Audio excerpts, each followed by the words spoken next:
खरं तर आपली जी बोर्ड एक्झाम आहे ना ती आता संपलेली आहे आणि आता वेळ आलेली आहे तुमचं सीईटीचं जे प्रिपरेशन आहे ती स्टार्ट करण्याची। तुमची आता मागची जी 2 वर्ष होती म्हणजे 11th असेल 12th असेल किंवा तुम्ही जेई साठी प्रिपरेशन करत असाल, या सगळ्या गोष्टी आता बाजूला ठेवा। मागे किती प्रिपरेशन झालंय त्यापेक्षा आता पुढे जे सीईटी एक्झाम पर्यंत म्हणजे 19 एप्रिल पर्यंत तुम्हाला तुमचा बेस्ट द्यायचा आहे। भलेही आता तुम्ही 0 लेवल पासून प्रिपरेशन जरी करत असाल तरी सुद्धा सीईटी मध्ये खूप चांगला स्कोर करता येतो। सीईटी इतकी काही डिफिकल्ट नाहीये, फक्त तुम्हाला काय करायचं आहे, पुढचे जे 45 दिवस आहेत ते डेडिकेटेडली तुम्हाला तुमच्या सीईटीच्या अभ्यासावरती फोकस करायचा आहे, जेणेकरून सीईटी मध्ये आरामात एक बेस्ट स्कोर करून एका ड्रीम कॉलेज पर्यंत तुम्हाला जाता येईल। खरं तर सगळ्या मुलांना नमस्कार, आजपासून माझे जे व्हिडिओ लेक्चर्स आहेत ते स्टार्ट होत आहेत। मी काय करेल तर आता डेली म्हणणार नाही, परंतु अल्टरनेट डे जसा वेळ मिळेल त्यानुसार मी माझे सकाळी 8 ते 9 या वेळेमध्ये व्हिडिओ स्टार्ट होतील। तुमचं पूर्ण सीईटीचं प्रिपरेशन, त्यानंतर तुमची पूर्ण कॅप राउंडची प्रोसेस आणि तुमचे ॲडमिशन कन्फर्म होईपर्यंत डेली व्हिडिओज या चॅनलवरती येत जातील। त्यामुळे तुमचं काम काय, एक तर डिस्क्रिप्शन बॉक्समध्ये मी व्हॉट्सॲप ग्रुपची लिंक दिलेली आहे, त्याला जॉईन व्हा। त्याचसोबत आपलं जे ऑफिशियल ॲप आहे अभ्यास एज्युकेशन, त्याची सुद्धा लिंक मी डिस्क्रिप्शन बॉक्समध्ये देतोय, त्याला ते सुद्धा डाउनलोड करा। कारण का सीईटी रिलेटेड जेवढ्या काही अपडेट असतील किंवा जेवढं काही फ्रीचा कंटेंट असेल सगळं मी ॲपवरती पण अपडेट करतो आणि व्हॉट्सॲप ग्रुपवरती सुद्धा अपडेट करतो। कारण का जेवढे काही नोटिफिकेशन वगैरे असतील ना तेवढे तुमच्यापर्यंत पोहोचतील।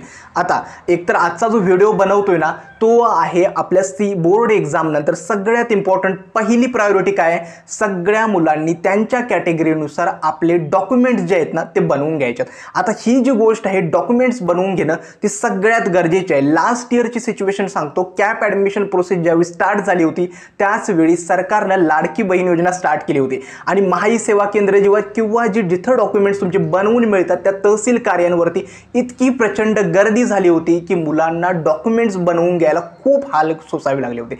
मग ही जी कष्ट आहेत किंवा ही जी धावपळ आहे ती ऐन मोमेंटला होऊ नये यासाठी सगळ्या मुलांनी काम काय करायचं आहे, आत्ताच आपल्या पालकांना सांगून ठेवायचं आहे आणि सगळ्या मुलांनी त्यांच्या कॅटेगरीनुसार डॉक्युमेंट्स जे आहेत ना ते बनवून घ्यायचे आहेत। मग आजच्या या व्हिडिओमध्ये मी प्रत्येक विद्यार्थी म्हणजे कॅटेगरीनुसार तुम्हाला डॉक्युमेंटची लिस्ट देणार आहे, तेवढी डॉक्युमेंट्स तुम्हाला बनवून घ्यायचे आहेत। कारण का हीच डॉक्युमेंट्स तुमच्या इंजिनिअरिंग ॲडमिशन प्रोसेसमध्ये गरजेचे आहेत, याच्या व्यतिरिक्त कोणतंही डॉक्युमेंट तुम्हाला लागणार नाही। सो नमस्कार सगळ्यांना, मी संदीप मिलके, 4th इयर PICT स्टुडंट। तर सुरुवात करूया आजच्या नवीन व्हिडिओला।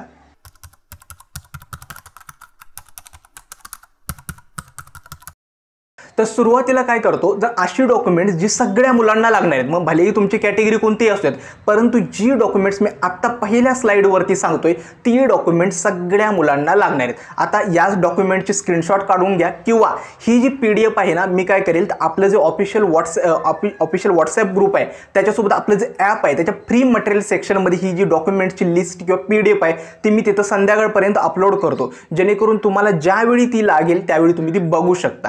ठीक आहे, तर अशी डॉक्युमेंट्स कोणती जी तुम्हाला सगळ्या मुलांना कंपल्सरी लागणार आहेत। पहिलं डॉक्युमेंट म्हणजे काय, तुमचा 10thचा म्हणजे 10वीचा जे रिझल्टचं जे मार्कशीट होतं ते तुम्हाला गरजेचं आहे। दुसरं, आता तुमची बोर्ड एक्झाम झाल्यानंतर तुम्हाला जे मार्कशीट मिळणार आहे ते सुद्धा गरजेचं आहे। त्याचसोबत एक काम करा, ॲडिशनल डॉक्युमेंट म्हणून 10वीचं बोर्ड एक्झामचं सर्टिफिकेट सुद्धा मिळतं, ते सुद्धा तुम्ही जेथून 10th कंप्लीट केले तेथून कलेक्ट करा। परंतु मेन डॉक्युमेंट्स 2 आहेत, 10thचं मार्कशीट आणि 12thचं मार्कशीट। त्याच्यानंतर आता जशी तुमची 12th कंप्लीट होईल त्यानंतर 12thचं लिव्हिंग सर्टिफिकेट सुद्धा गरजेचं आहे। त्यानंतर 4th डॉक्युमेंट काय आहे तर डोमिसाईल सर्टिफिकेट। आता 4th डॉक्युमेंटमध्ये तुम्हाला 3 ऑप्शन्स दिले आहेत कॅप प्रोसेस दरम्यान। एक तर तुमच्याकडे डोमिसाईल सर्टिफिकेट विद्यार्थ्याचं असेल किंवा पेरेंट्सचं असेल चालू शकतं।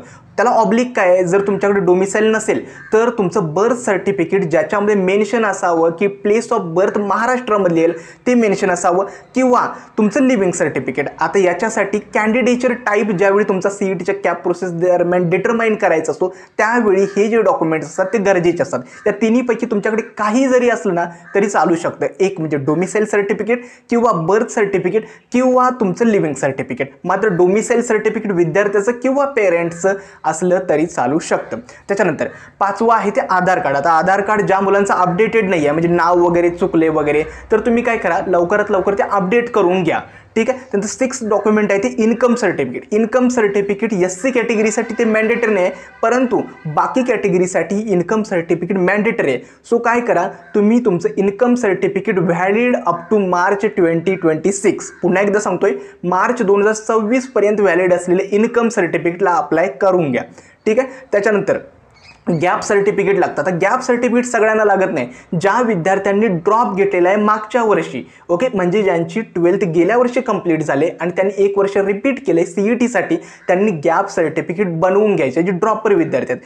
गॅप सर्टिफिकेट म्हणजे वेगळं काही नसतं, सिम्पली एक 500 रुपीजचा स्टॅम्प पेपर असतो आणि त्याच्यावरती इतकंच लिहिलं असतं की मी या कारणामुळे शैक्षणिक वर्ष या कालावधीमध्ये गॅप घेतलेला होता, एवढंच लिहिलं असतं, वेगळं काही नसतं. हे गॅप सर्टिफिकेट आहे. आणि 9वं आहे ते म्हणजे काय, आधार लिंक्ड नॅशनलाइज बँक अकाउंट. हे आत्ता लागणार नाही आहे, परंतु ज्यावेळी तुमचं ॲडमिशन प्रोसेस कंप्लीट होईल आणि ज्यावेळी तुम्ही कॉलेजमध्ये जाल त्यावेळी तुम्हाला MHA-DBT वरती स्कॉलरशिपला अप्लाय करायचं असतं, त्यावेळी ते लागतं. त्यामुळे जरी नसेल तरी आधार लिंक एक नॅशनलाइज बँकेमध्ये आपलं अकाउंट ओपन करून ठेवा, ते पुढं जाऊन तुमच्या खूप गरजेचं येणार आहे. आणि JEE आणि CETचं स्कोर कार्ड, आता JEEचा सेशन 1चा रिझल्ट डिक्लेअर झाला आहे, त्याचं स्कोर कार्ड व्यवस्थित सगळ्या मुलांनी डाउनलोड करून ठेवा, ठीक आहे. आणि CETचं ज्यावेळी CETचा रिझल्ट येईल ती स्कोर कार्ड, ही जी डॉक्युमेंट्स आहेत 1 ते 9 डॉक्युमेंट्स, ती तुम्हाला ज्यावेळी तुमची कॅप प्रोसेस लागणार आहे त्यावेळी सगळ्या मुलांना कंपल्सरी लागणार आहेत. आता कॅटेगरी वाईज डॉक्युमेंट्स कोणकोणती लागणार आहेत, जे OBC category, SBC category, NT आणि VJDT हे जे कॅटेगरीचे स्टुडंट्स आहेत, OBC, SBC, NT आणि VJDT या कॅटेगरीच्या विद्यार्थ्यांसाठी 3 डॉक्युमेंट्स, वरचे जे 9 डॉक्युमेंट्स आहेत ती कंपल्सरी आहेत आणि 3 डॉक्युमेंट्स ॲडिशनल कोणते आहेत, कास्ट सर्टिफिकेट, कास्ट व्हॅलिडिटी आणि नॉन क्रिमिलियर सर्टिफिकेट. आता ही जी डॉक्युमेंट्स आहेत ती बनवायला खूप वेळ लागतो, 2 ते 3 महिन्याची वेळ लागतो.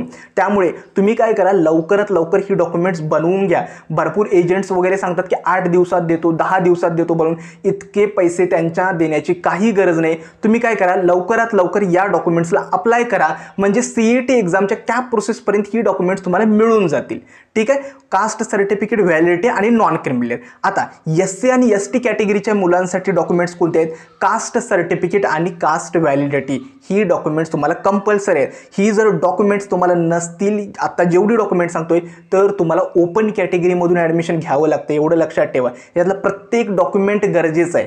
त्याच्यानंतर आता जे ओपन मराठा कॅटेगरीचे विद्यार्थी आहेत त्यांच्यासाठी गेल्या वर्षीपासून 10% रिझर्वेशन जे आहे ते SCBC कॅटेगरीसाठी स्टार्ट केले. मग तुमच्यासाठी डॉक्युमेंट्स कोणते आहेत, जे मराठा कॅटेगरीचे SCBC विद्यार्थी आहेत त्यांना आता 3 डॉक्युमेंट्स कंपल्सरी आहेत. एक SCBC कॅटेगरीचं कास्ट सर्टिफिकेट, कास्ट व्हॅलिडिटी आणि नॉन क्रिमिलियर ही 3ही डॉक्युमेंट हवेत. फक्त SCBCचं कास्ट सर्टिफिकेट असेल तर ते चालणार नाही, 3ही डॉक्युमेंट कंपल्सरी आहेत, ठीक आहे. त्याच्यानंतर आता जे विद्यार्थी EWSमध्ये येतात त्या EWSच्या विद्यार्थ्यांना लक्षात ठेवायचं, महाराष्ट्राचं स्टेट EWS तुम्हाला लागणार आहे. गेल्या वर्षीच्या भरपूर विद्यार्थ्यांच्या चुका काय झाल्या, सेंट्रल गव्हर्नमेंटचा EWS त्यांनी काढला आणि तोच अप्लाय केला, कॉलेजने ॲडमिशन्स कॅन्सल केलेत. लिटरली ही गोष्ट झालेली आहे. त्यामुळे तुम्ही काय करा, जे स्टेट गव्हर्नमेंटचा जो EWS आहे, महाराष्ट्र स्टेट गव्हर्नमेंटचा जो प्रोफॉर्मा 5 मध्ये दिला आहे, आता प्रोफॉर्मा 5चा जो फॉर्मॅट आहे तुम्ही आपल्या ग्रुपवरती पण शेअर करेल, ठीक आहे. EWSच्या विद्यार्थ्यांनी लक्षात ठेवायचं आहे, स्टेट गव्हर्नमेंटचा EWSचा दाखला काढून घ्यायचा आहे, सेंट्रलचा नाही,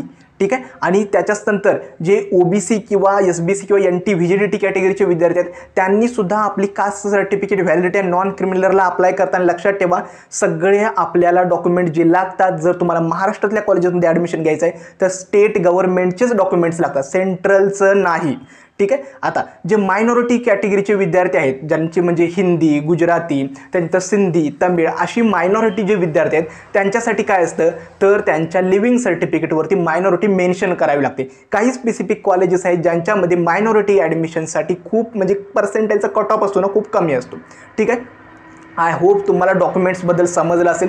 हीच डॉक्युमेंट्स आहेत जी तुमच्या पूर्ण कॅप प्रोसेसमध्ये लागणार आहेत, याच्या व्यतिरिक्त कोणतंही डॉक्युमेंट तुम्हाला लागणार नाही, ठीक आहे. ही जी PDF आहे ती मी आपलं जे ऑफिशियल जे ॲप आहे अभ्यासा एज्युकेशन त्याच्यावरती मी फ्री मटेरियल सेक्शनमध्ये अपलोड केलेली आहे, ती जाऊन चेक करा. आणि कोणत्याही डॉक्युमेंटबद्दल जर डाऊट असेल ना तो देखील मला कमेंट सेक्शनमध्ये कळवा. आजचा हा व्हिडिओ मी येथेच थांबवतो. धन्यवाद.